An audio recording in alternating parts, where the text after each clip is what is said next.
A roller coaster of a match where Bray Wyatt just took us to a journey. The journey of John Cena's career. So let's decode Bray Wyatt versus John Cena, a Firefly Funhouse match. Bray Wyatt does the Kurt Angle promo with John Cena coming out with the same red shorts. Now this was rookie John Cena making his debut in WWE, and he made his mark with his golden words, ruthless aggression. But there's a slight twist here. We all know that ruthless aggression promo by Vince McMahon.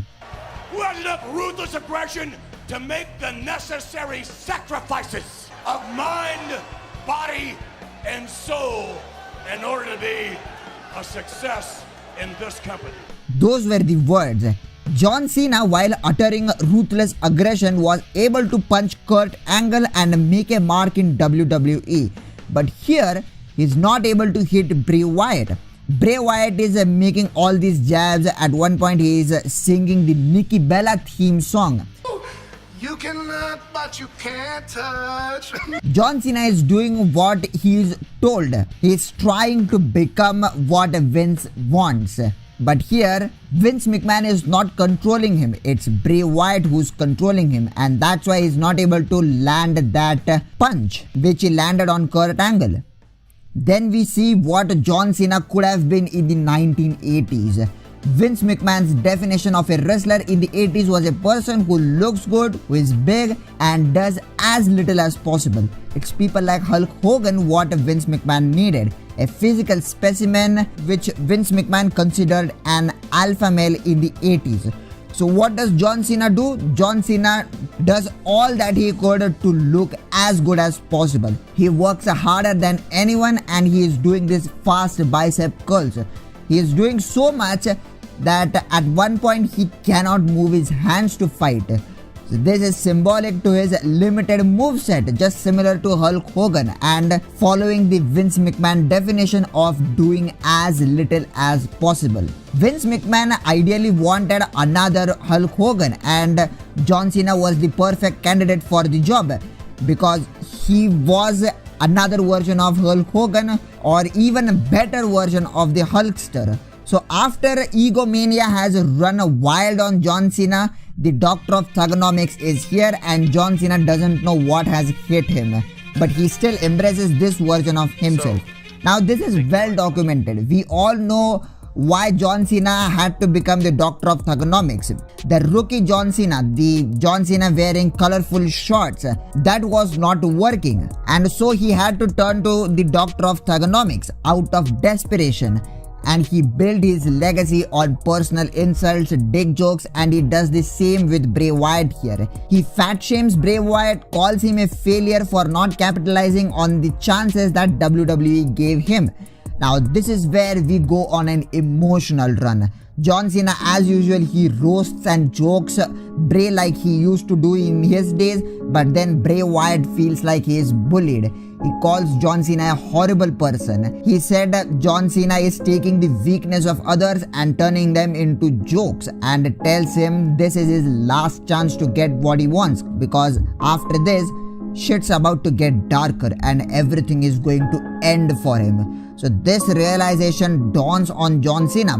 Bray Wyatt is going ahead and dropping these truth bombs, and we can see John Cena slowly changing, but he rejects that and then finally makes his famous "these nuts" joke.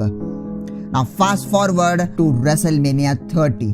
Bray Wyatt opens up to the now famous line, I am the color red in a world full of black and white.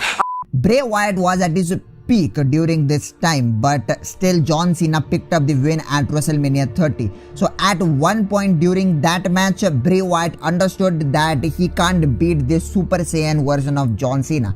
So Bray Wyatt understood that, and at one point Cena had a chair in his hand. So he kneels down. Bray Wyatt kneels down, telling Cena to finish him and swing for the fences. Bray Wyatt wanted pain at that time, but John Cena, being John Cena, put down the chair and just beat him clean, unaware of the future consequences which were going to take place, which we will get to.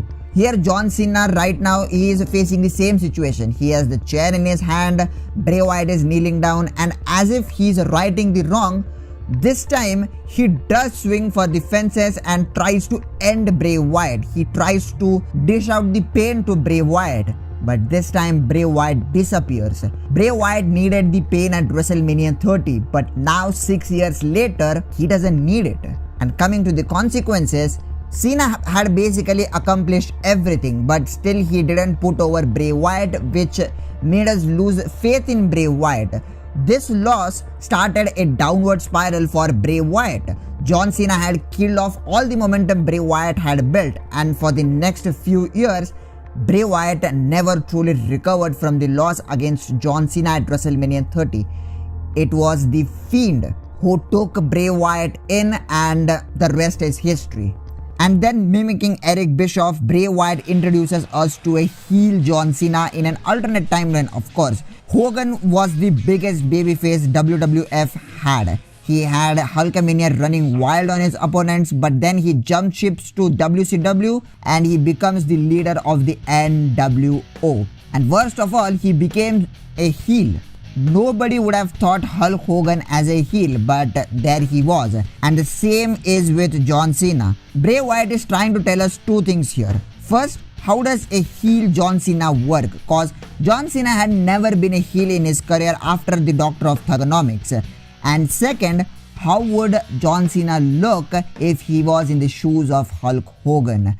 Now, Cena comes to his senses after all the truth bombs and he beats Bray Wyatt to death. And by truth bombs, I mean everything John Cena has suffered right now. And while John Cena is plummeting Bray Wyatt to death, we get a nice little montage of his greatest failures.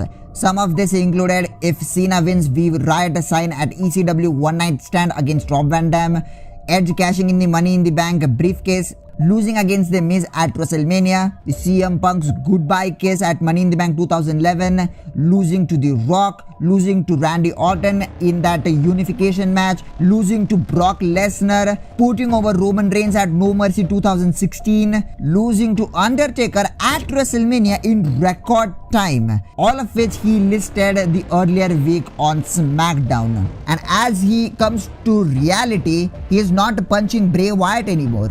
He is punching Huskus the Pig. So Cena turns to himself during this and he comes back to reality, realizing that he has become the heel. He is the bad guy right now and he's broken. And this is where Bray Wyatt then turns back to his Fiend. The Fiend squashes John Cena with absolutely no effort, and it was Bray Wyatt who countered the pinfall. Post-match, as the Fiend is kind of celebrating, John Cena literally disappears with everything shattered. It's a reference that in the end, no one can see him.